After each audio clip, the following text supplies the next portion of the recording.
Okay, in order for us to show um, machine learning working within our ecosystem, we need to generate data. And so what I've done here is I've generated 200,000 drones, and it's writing out to a database at 22,000 records per second, continuously doing this. And we can see that from within a Power BI dashboard. Right here, it's continuously writing out. So if we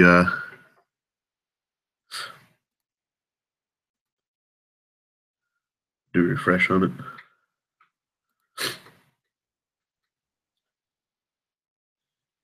you can see the data flowing in and the amounts going higher. So this is the amount of energy that the drones are consuming. But what we did, we took and added a couple of the other data points like time taken for maps. And in order to show that, I have the scripts that we used to create the machine learning models with. So what we do is we create a table and we save the machine learning model within that table. And then we break that model and we use two factors, altitude and battery level, to determine and predict time taken.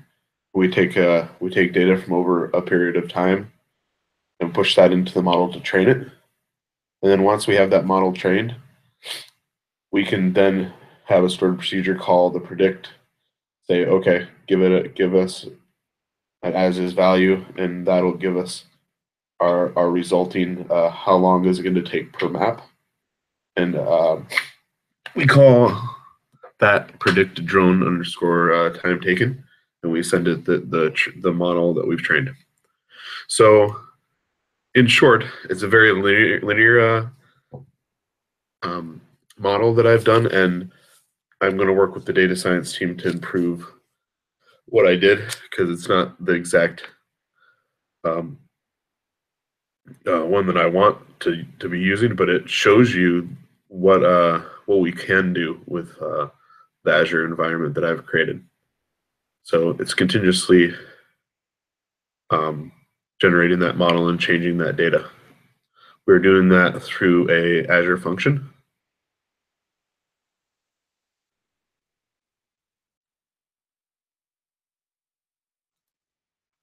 And we can show you right here the function.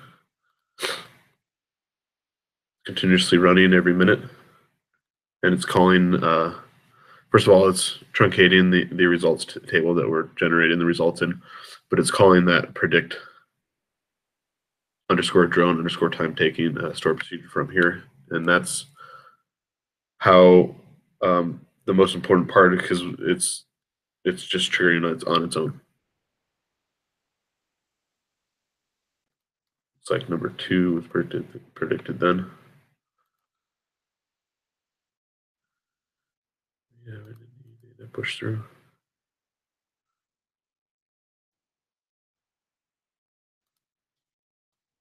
To be working in order for this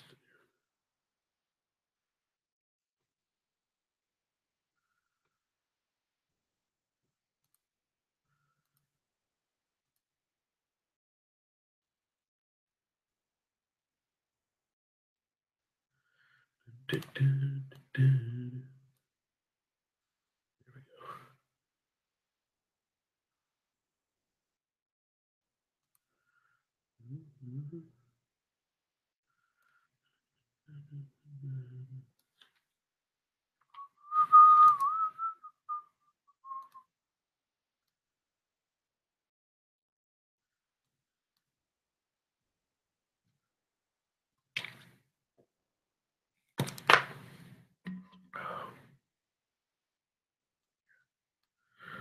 Back here to start over.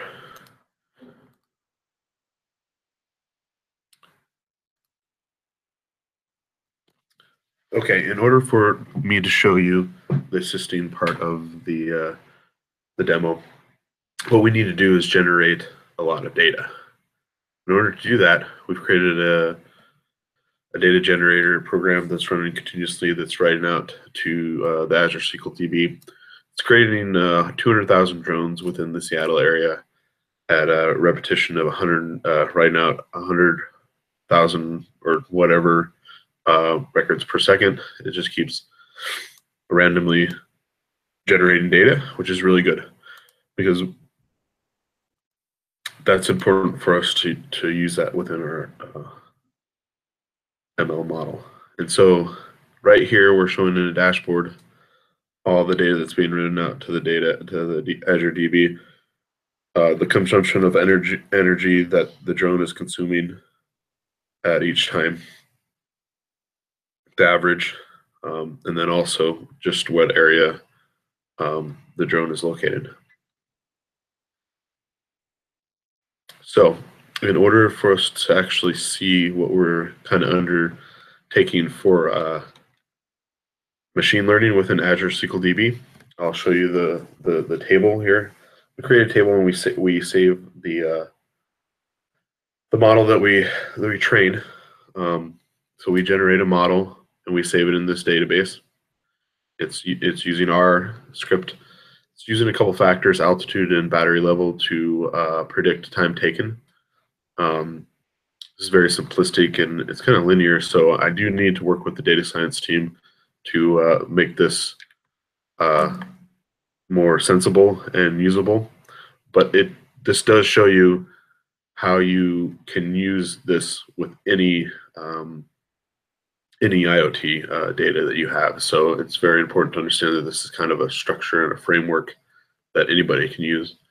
So within this, we've created a model store procedure. We run that, and then also we create another store procedure that allows us to then take data to predict an outcome. So once we have that, we can call that programmatically and continuously by executing it with the model that we've been training. So this code right here is then called from the Azure function every minute, and a new time taken or a new map is generated. So right now, map ID 1, exact same prediction time as 3, so that's the fastest right now. If we go ahead and run this, map 1's still predicting faster. So if we go into the actual function, there's the SQL statement that's called every minute. So this is part of the serviceless architecture and the ability to control our predictions and just have it triggered. It's triggered off of itself. So it's great in that you don't even have to go in there and click a button to make the model prediction run. It's doing it automatically. So in ending, I'd like to kind of go over kind of the finished product. This proof of concept with Azure with Guardian Drone Angel shows that we can control and take input from any device and then use it within this ecosystem. So if you look at what Orion provided with the analytics platforms for enterprise AI, you can see that that this ecosystem is going to be used not only with drones, it could be used with any device such as smart meters, wind turbines, or anything that can be used to send data from anywhere. So it's really cool because then you can just do whatever you want within the Azure environment using things like Azure functions to trigger events. So I'd like to thank you for giving me the ability to have this proof of concept come into reality, and we will definitely be using this in the future. And everybody have a great weekend. Thank you.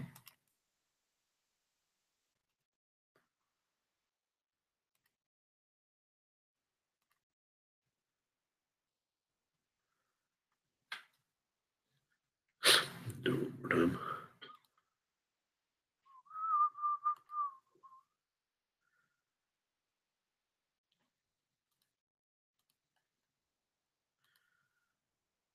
Okay. Say that.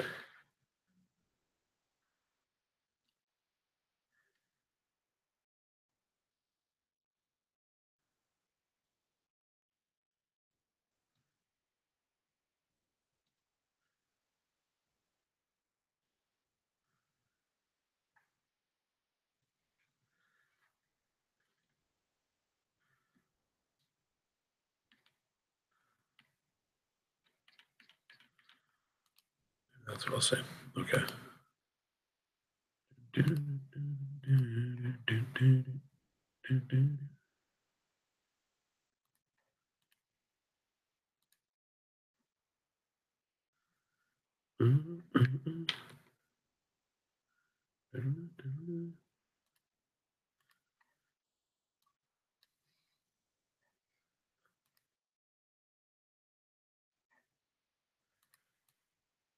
Okay, so in order for me to show you how we're going to use machine learning within our proof of concept to assist, I actually needed to generate data.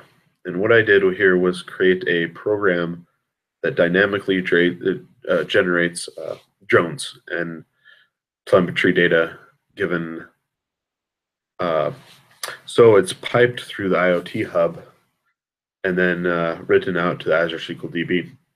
You can see here that we have over 200,000 drones and we're writing 30, 40,000, 100,000 records per second. You can see here in the Power BI the average consumption of electricity that the drone does take in through time, and then also where the drone is relative to the Seattle area, which is really cool. So this is a dashboard that's pulling directly from Azure SQL DB using in-memory technology.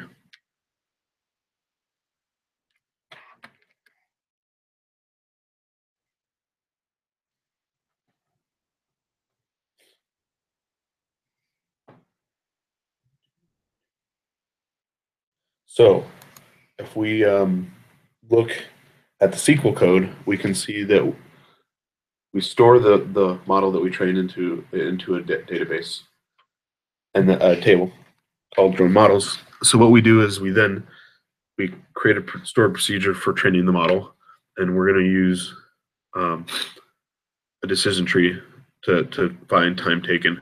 We're going to use a couple of factors, altitude and battery level, to do that prediction. Then we're going to score it. So this data, we can modify this model for any data, IoT data that's coming in. Really exciting. I just did it for the drone, and obviously I need to work with the data science team to fine tune this. This isn't the best job of machine learning. So what we need to do then is then score it. So what we do is create a procedure to then score the data using the predict function. Pretty cool stuff, because then you can pull from another data set to do the scoring.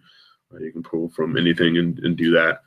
So this store procedure now can be run from anywhere, and all you need to do is run this piece of code programmatically every minute to do a prediction, or however often you want it to be done. Right now, I show that for map ID 1, which is map A, it's the fastest map to use that was scored out. So if we rerun this, it should be different.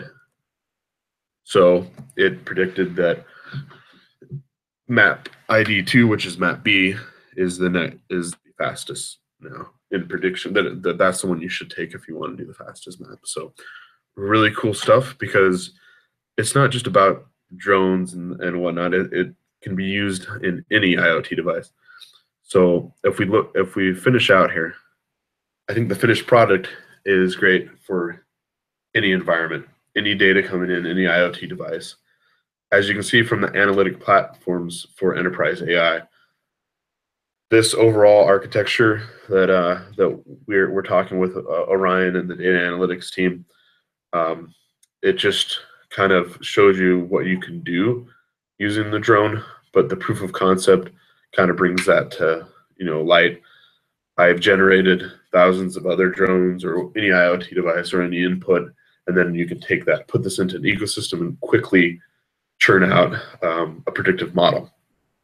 So I would like to thank everybody for giving me the ability to do this, Ross Harrison. So thank you, and everybody have a great weekend.